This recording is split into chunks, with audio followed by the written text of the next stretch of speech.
Alright folks, today we're going to talk about another one of my favorite hair metal bands from the 80s.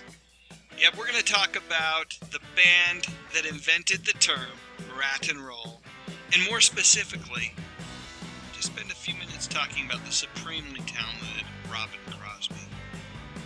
Robbin hasn't been with us for quite a while now. He died way back in 2002.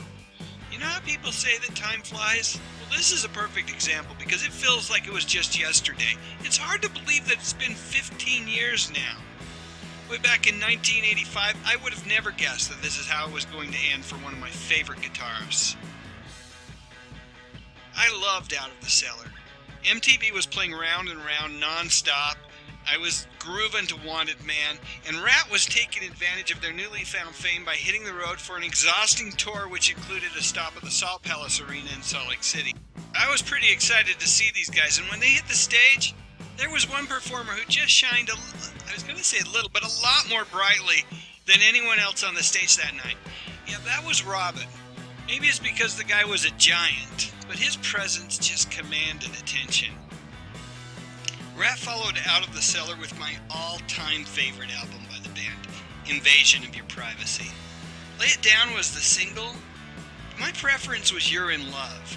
Based on what I've seen and read, it sounds like the band was partying pretty hard at this time. Fame and everything that comes with it hit like a tornado, and it's possible that Stephen and Robbin, Warren and the rest of the band may have felt a false sense of security that comes from being in the eye of the storm. More albums followed over the next half-decade, Dancing Undercover, Reach for the Sky, Detonator. All cool albums. Way cool albums, in fact, Junior. And then the band fell apart. Robbin was definitely part of the problem. Too much partying, drugs, eventually AIDS. It was a lifestyle that is impossible to maintain without some sort of consequence down the road. Folks, I love this video on YouTube of Robbin recorded in 1999. Why? Yeah, I get it. Robbin has gotten older and put on some weight, but man, he could sure shred. Seriously, folks, go find this video. Despite all of his challenges, the man still had the skills. Speaking of his own lifestyle, in the late 90s, Robbin appeared on VH1. I believe it was one of those Whatever Became of shows, and said this: "I've lived the life of 10 men. When I die, no one should feel sorry for me. There should be a party at my funeral." I'm just paraphrasing, folks, but those were his words, and really, they turned out to be less than prophetic, because Robbin had more to give.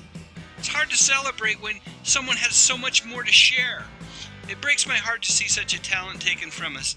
Yeah, no way around it. Watching this video just makes me really, really sad. Hey, go watch the other video again instead. Or better yet, fire up Invasion of Your Privacy. It's probably the right thing to do. When I think of Robbin, this is how I want to remember him. He will always be part of Ratt. Yeah, I know that there are Stephen Pearcy-led versions of the band without Robbin that have probably been around longer than the amount of time that he was in the band, but still, his contribution to the band's legacy absolutely cannot be ignored. It cannot be denied. That's it, folks. Thanks for watching. Anytime someone watches one of my videos, it really means an awful lot to me. If you like this one, please click on the little thumbs up button directly below, and I'd love to hear your comments. What do you think? What was your favorite Ratt album, favorite song? I'd love to hear from you, and I'd be honored if you would consider subscribing to my channel. But most importantly, as always, thanks for watching.